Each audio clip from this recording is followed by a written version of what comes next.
ang pagkatao sa atong Ginoong Hesukristo nga makita nato sa Matthew chapter 1 verse 23.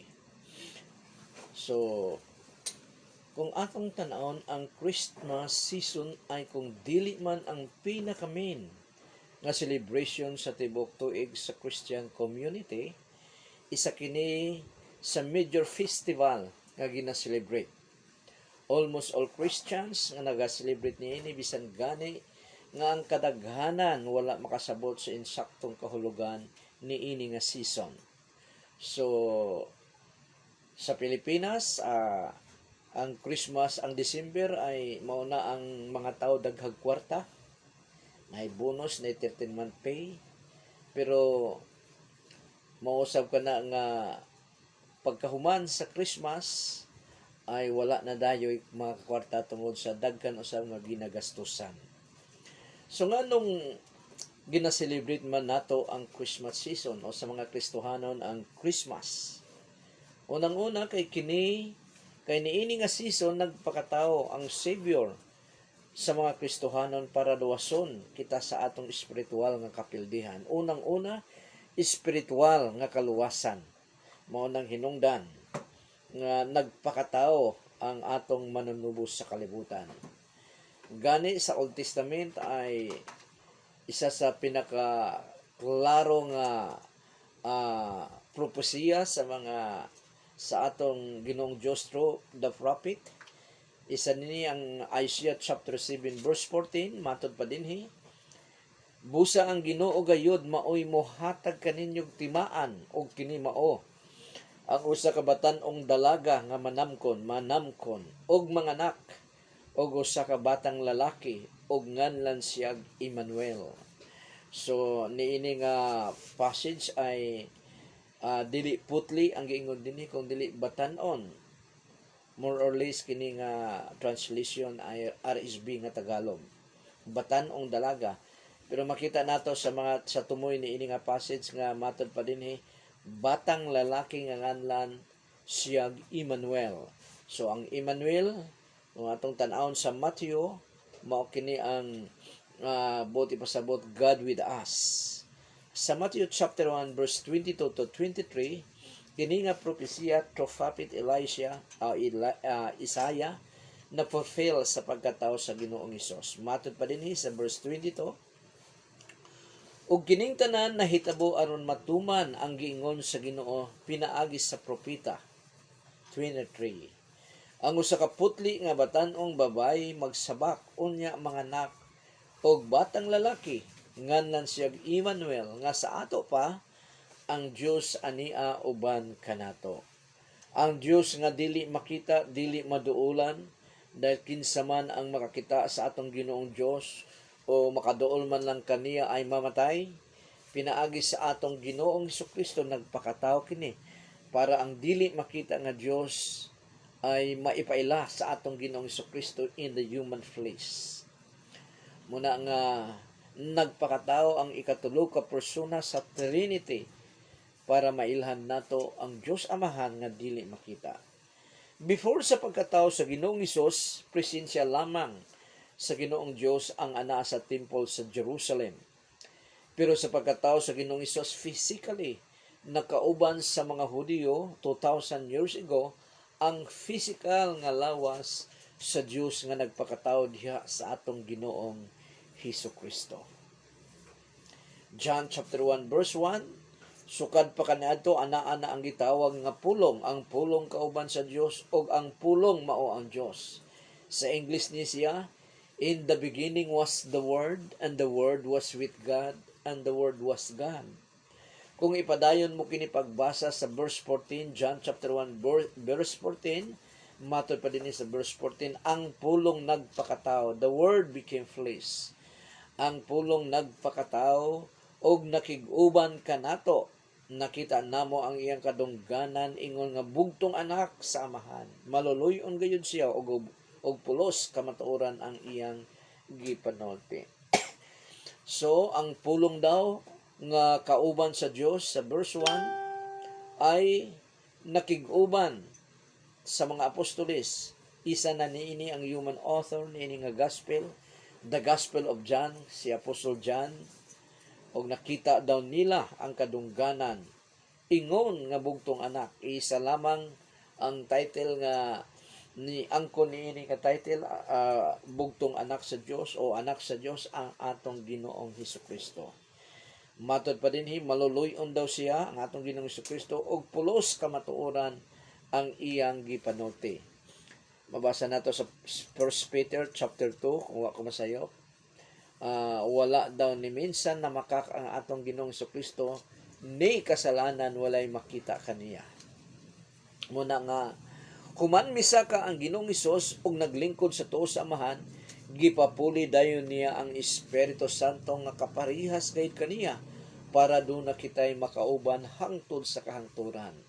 Mao na nga ang kauban nato karon nining kalibutan sa mga Kristohanon dili ang atong Ginoong Hesukristo, dahil atuwa siya sa Amahan, sa tuo sa Amahan, nagalingkod sa iyang trono, kung dili ang Espiritu Santo nga nagagabay sa mga Kristohanon.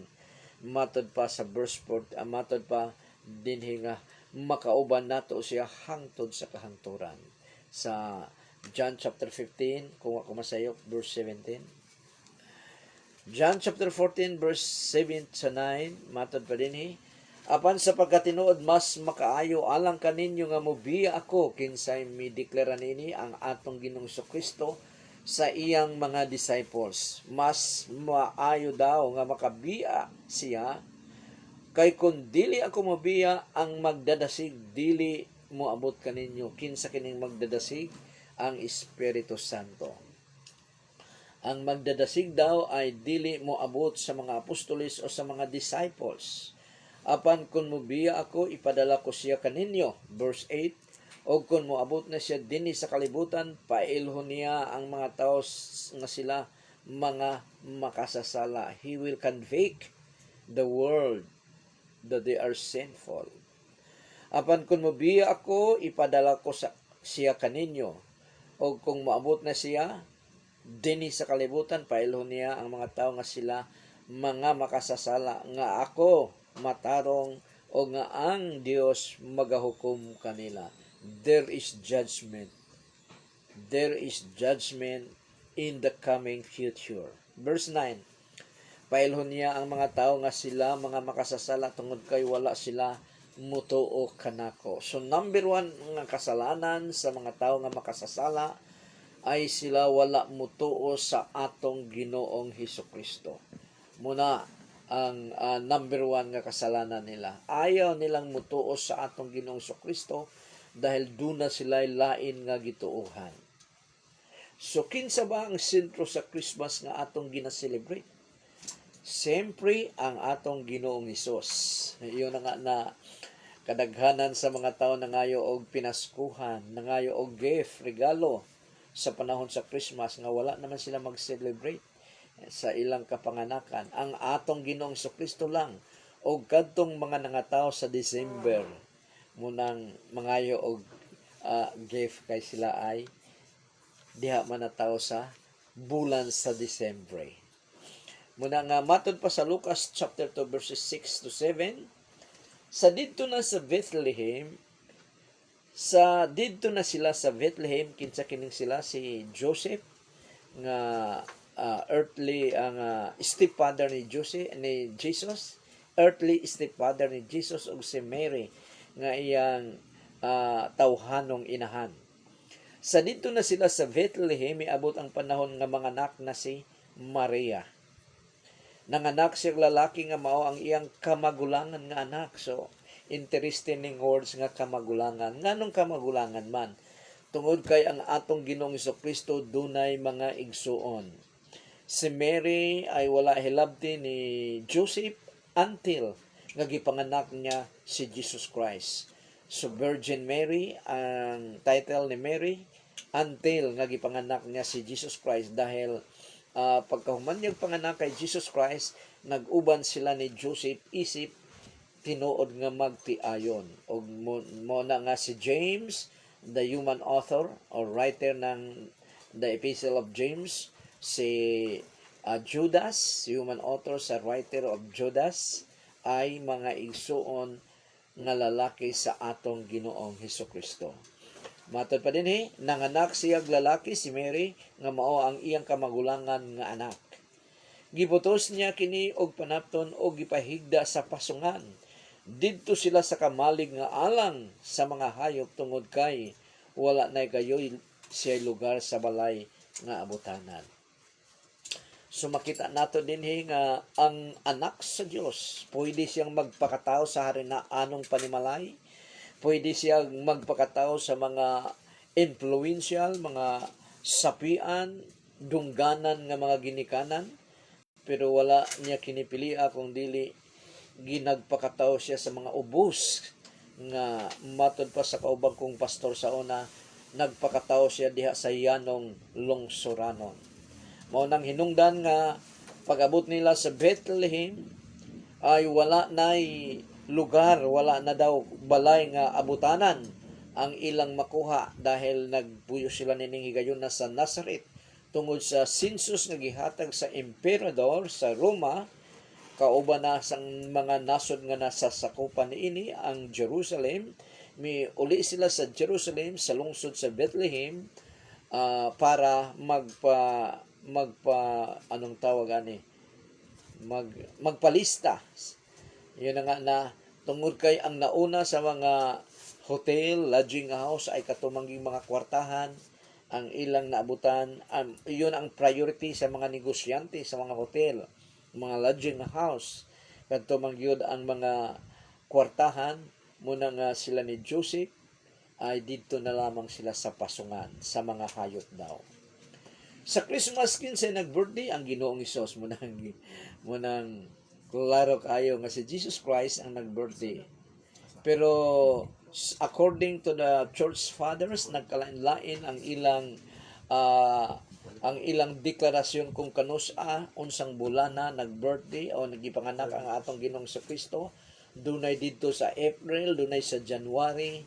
So yun na nga na wala gid kita makasiguro, dili sigurado kung unsa ang bulan, unsa ang pitsa sa kapanganakan sa atong Ginoong Kristo kay wala man kitay mabasa dinhi sa Biblia. Una, kung kiniman ay December, kiniman ay sa January or April, ang importante di-celebrate nato dili ang pitsa, dili ang bulan, kung dili ang tinuod nga kahulugan sa Christmas, sa kapanganakan sa atong Ginoong Hesukristo. Gani sa Israel, matod pa sa mga Bible scholars sa Israel, pag month of December ay tintugnaw daw na. So walay mga magbalantay sa karnero nga moadto sa tungang gabi sa open field para ipakaon ang ilang mga karnero kay tungod sa katugnaw. Pero sa kapanganakan sa atong Ginoong Hesukristo, naay mga karnero, magbalantay sa karnero nga nagpasabsab sa ilang mga karnero sa gabi. So ibig sabihin dili tingtugnaw. O gani ang unang bisita sa atong Ginoong Hesukristo sa iyang kapanganakan ay ang mga yanong lungsuranon man, ang mga shepherd sa mga karnero. So nganong nagpakatao man ang Ginoong Hesus? Para mapasaylo ang tanang tao nga magpaubos sa ilang kaugalingon ug mga kapasayloan sa ilang mga sala. Muning hinungdan nga naghatag ang atong Ginoong Dios og passage sa Bible nga para atong masandigan nga matod pa dinhi sa 1 John chapter 1 verses 8 to 9. Matod pa ni Apostle John, the human writer of this epistle, of this letter to the Christian of Asia Minor, matod pa dinhi, kung moingon kita nga wala kitay sala, gilimbungan lang nato ang atong kaugalingon. Dinhi giuban ni Apostle John ang iyang kaugalingon, kita, matod pa niya sa iyang gisulatan. Kung moingon kita nga wala kitay sala, gilimbungan lang nato ang atong kaugalingon ug wala kanato ang kamatuoran. Wala kanato ang atong Ginoong Hesukristo nga mao ang kamatuoran. Matod pa sa atong Ginoong Hesukristo, I am the way, the truth, and the life. Kinsa may gustong moadto sa Amahan, makaadto lamang siya kung dili pinaagi sa atong Ginoong Hesukristo, motuo sa atong Ginoong Hesukristo. Verse 9, apan kung isugid na nato sa Dios ang atong mga sala, kasaligan siya nga mopasaylo kanato. So ang sala nga dili mapasaylo kadtong sala nga wala isugid sa usa ka sa tawo nga nakasala ngadto sa atong Ginoong Dios. Apan kung isugid nato sa Dios, dili kanino pa man kung dili sa Dios, direct mismo sa Dios. Apan kung isugid nato sa Dios ang atong mga sala, kasaligan siya kinsa kini siya ang atong Ginoong Dios. Kasaligan siya nga mopasaylo ka nato sa atong mga sala ug sa paghinlo ka nato sa tanan natong kalapasan. Buhaton niya kini tungod kay matarong man siya, matarong ang Dios. Nga kung dunay makasasala nga moduol kaniya, mangayog pasaylo magpaubos sa iyang kagalingon, pasayloon gayud siya. Ang dili mapasaylo nga kasalanan, ang kasalanan nga wala isugid. Ipangayog pasaylo sa atong Ginoong Dios o sa atong Ginoong Kristo. Romans chapter 3 verse 22 to 25 makita nato dinhi nga ang tanang tao nakasala sa Dios. Hinulsulan gayud niya ang iyang mga sala.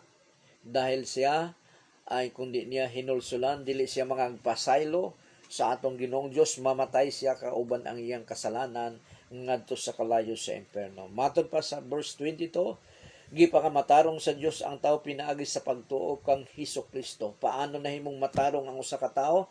Gumikan sa iyang pagtuo sa atong Ginoong Hesukristo.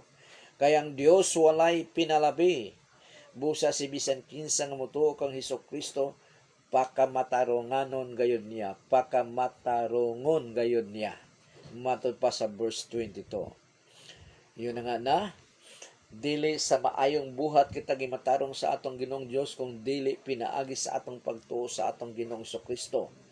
Siyempre kalakip na ni ana ang maayong buhat, pero kanang maayong buhat musunod lamang kana, mopasok lamang kana sa mga tawo nga mituo sa atong Ginoong Kristo. Verse 23. Kay ang tanan nga mga tawo nagpakasala og dili takos atubangan sa Dios. Tanan nga mga tawo, tanan nga natawo sa normal nga kapanganakan nakasala maliban sa atong Ginoong Kristo. Dahil si Mary ay nagsabak pinaagi sa Espiritu Santo. May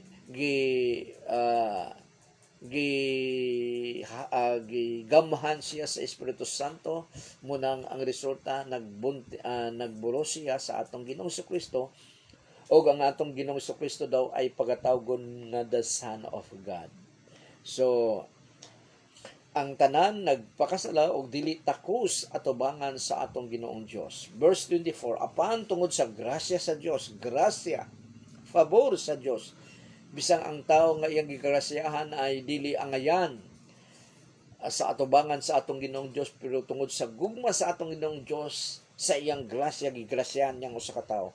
Apan tungod sa grasya sa Dios, gipakamatarong kita pinaagi kang Hesukristo nga nagtubos kanato og kini gasa sa Dios kanato. So ang pagluwas kanato sa atong Ginoong Dios ay dili pinaagi sa atong mga kalag, ay dili pinaagi sa atong maayong binuhatan, kundi pinaagi sa grasya sa Dios tungod sa atong pagtuo sa atong Ginoong Kristo, ug kini ay regalo sa atong Ginoong Dios kanato nga nagtuo kaniya. Verse 25. Gipadala siya sa Dios, si Jesus Christ gipadala daw sa Dios dinhi sa kalibutan aron ihalad ang iyang kinabuhi, aron mawala ang kasuko sa Dios kanato. Nganong nasuko man ang Dios kanato tungod sa atong mga kasalanan nung wala pa kita mituo sa atong Ginoong Kristo. Og pinaagi sa iyang dugo, mapasaylo kita sa atong mga sala kun mutuo kita kaniya.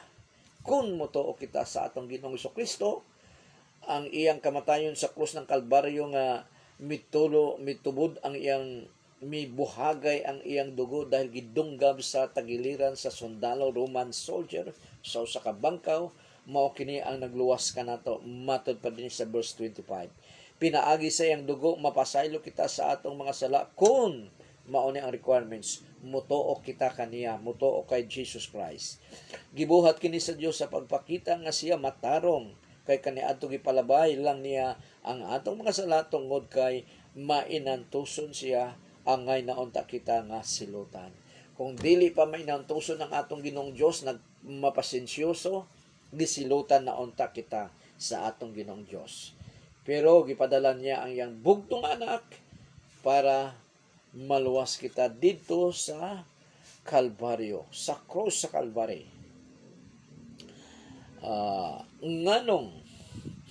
Nganong gi-celebrate man nato ang Christmas tungod kay ang Dios nga dili maduolan og dili gayud makita sa iyang kinatibuk ang anyo nagpakatawo para makauban og mailhan nato pinaagi sa Ginoong Hesus. Nung si Moses ay naghangyo siya nga pakit-on sa himaya sa atong Ginoong Dios o pakit-on siya sa atong Ginoong Dios in his naked eyes nga makita gayud niya ang atong Ginoong Dios. Misugot ang atong Ginoong Dios pero gitakpan siya. Gitakpan siya sa kapalad, sa kamot sa atong Ginoong Dios para pag-agi sa atong Ginoong Dios og dito siya gibutang sa cliff sa bato para pag-agi sa atong Ginoong Dios dili niya makita ang naong sa atong Ginoong Dios kung dili ang likuran lamang niini. Kay matod pa sa atong Ginoong Dios walay nakakakita kaniya nga nabuhi, mamatay gayod. Sumuna nga nagpakatao si Jesus Christ para maipailan niya ang Dios nga dili makita. Matthew 1:22-23 og kining tanan nahitabo aron matuman ang giingon sa Ginoo pinaagi sa propeta, ang usa ka putli nga batan-ong babay magsabak unya manganak og batang lalaki nganlan siya Emmanuel nga sa ato pa ang Dios ania uban kanato. Dili badautan ang pag-celebrate sa Christmas nga dili man sigurado nga sa December na tawo si Jesus nga atong manunubos og matod pa sa uban Kristohanon nga sa pigan nagsunod ang pag-celebrate niini. So paganism, pasabot paganism ang pag-celebrate sa Christmas dahil ang author niini ay ang pagan religion. So, dili ba? Dili ang tubag niini ay dili kay dili man ang pizza or adlaw ang adlaw ang sentro sa atong celebration kung dili ang kahulugan man kung nganong nagpakatao ang atong manunubos nga mao si Jesus Christ. Gi-celebrate nato ang Christmas tungod kay number 1, matinud-anon ang atong Ginoong Dios sa iyang promise nga magpakatao ang manunubos sa iyang katawhan. Genesis chapter 3 verse 15 mao ni ang unang prophecy mahitungod sa atong Ginoong Kristo nga muluwas kanato o luwason kita sa atong mga sala o i-destroy niya ang author sa kamatayon, author sa sala, author sa kamatayon nga mao si Satanas. Matod pa dinhi himuon kung magkaaway ikaw ug ang babae si Satanas ug si Eva, ang imong kaaway mahimong kaaway ang imong kaliwat ug iyang kaliwat. Ang kaliwat ni Eva ay ang mga Christian, ang kaliwat sa yawa ay ang mga yawanon katong mga tawo nga gayawa-yawa. Dugmokon niya ang imong ulo sa kinsay magdugmok sa ulo ni sa yawa si Jesus Christ, dili si Mary nga makita nato sa estatwa sa Roman Catholic Church nga gitumba ni Mary ang ulo sa serpent, sa halas. Dili na maong interpretation. Ang interpretation din dugmokon niya ang imong ulo og paakon mo usab ang iyang tikod. Kinsa magdugmok sa ulo sa yawa, ang atong Ginoong Kristo pinaagi sa iyang kamatayon sa cross ng Kalbaryo. Giselebrate nato ang Christmas tungod kay ang Dios nga dili makita nakita na sa mga tao pinaagi sa Ginoong Kristo 2,000 years ago. 1 Timothy chapter 6 verses 15 to 16 mahitungod sa pag-abot ni Kristo ang Dios nga makagagahom og bulahan mao ang mupadayag kang Kristo kung moabot na ang gitakna nga panahon. So ang Dios Amahan ang magpadayag sa atong Ginoong Kristo in His time, not in time of kanino pa man kundi in timetable sa atong Ginoong Dios. Apan ang Dios mao ang hari nga labaw sa tanan nga hari o Ginoo nga labaw sa tanang mga ginoo. Verse 16. Kaniya lang ang kinabuhi nga walay katapusan o walay kamatayon. Didto siya nagapuyo sa masulaw nga kasanag nga dili maduulan. Asa nagpuyo ang Dios Amahan sa masulaw daw nga kasanag, sa masulaw nga kahayag nga dili maduulan. Wala gayoy tao nga nakakita kaniya ug wala gayoy makakita. Daygon ta ang Dios nga magagagahom sa walay katapusan. Amen. So ang Dios nga dili makita dahil nagpuyo siya sa masulaw o mahayag nga lugar ay og dili usab maduolan ay nagpakatao pinaagi sa atong Ginoong Kristo. Mao na ang mystery sa Triune God, sa Trinity, sa teaching nga Trinity.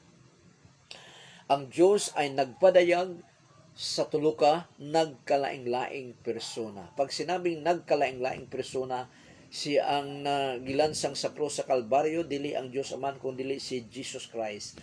Ang kauban nato karon dili si Jesus Christ kung dili ang Holy Spirit. Nagkalaing-lahing persona. Unsa kini nga persona? In the person of God the Father, in the person of God the Son, and in the person of God the Holy Spirit. Mao nang hinungdan nga matod pa ni matod pa ni Matthew, pinaagi kay matod pa sa atong Ginoong Kristo through Matthew in Matthew chapter 28 verse 20 o 19, matod pa niya ang mga mahimong disciples sa mga Kristohanon ay ilang bautismuhan sa ngalan sa Amahan, dili sa mga ngalan kundi singular, sa ngalan sa Amahan ug sa Anak ug sa Espiritu Santo. Amen. So muna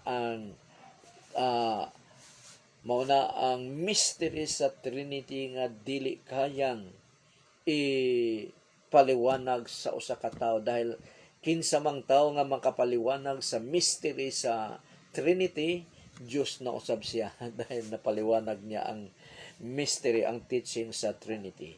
So mao kini ang kahulugan sa Christmas nga atong gi-celebrate, which Jesus Christ is the center of our celebration. Sa tanang celebration sa Christmas kadong tuiga, naway ang atong Ginoong Kristo naa sa sentro, wala didto sa gawas.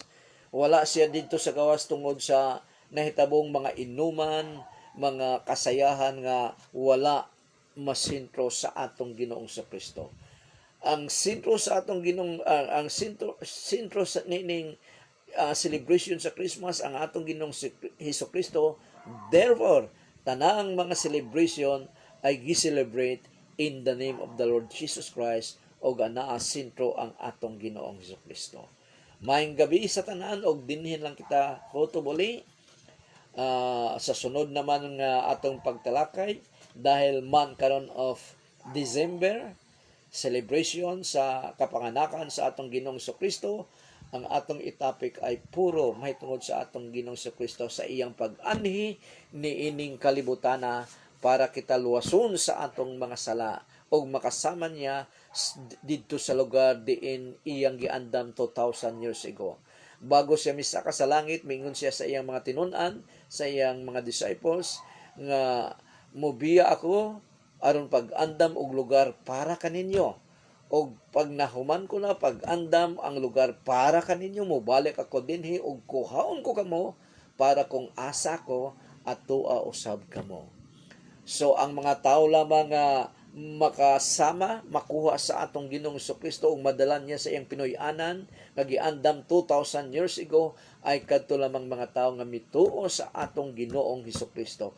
Og kana nga puloy-anan mao ang bag-ong langit nga napakatsada matod pa sa 1 Corinthians chapter 1 verse 9 kung ako magkamali, matod pa dito nga wala pa mo santop sa salabutan sa usa ka tawo ang lugar nga giandam sa atong Ginoong Kristo dahil ang iyang saad nung 33 years old siya hangtod kanon wala pa siya mahuman og andam sa lugar nga iyang giandam para kanatong mga matinduanon nga Kristohanon. Therefore, ang lugar nga iyang giandam ay perfect nga lugar nga para lang gyud sa mga matinud-anon nga mga Kristohanon, mga tao nga nagatuo sa atong Ginoong Kristo.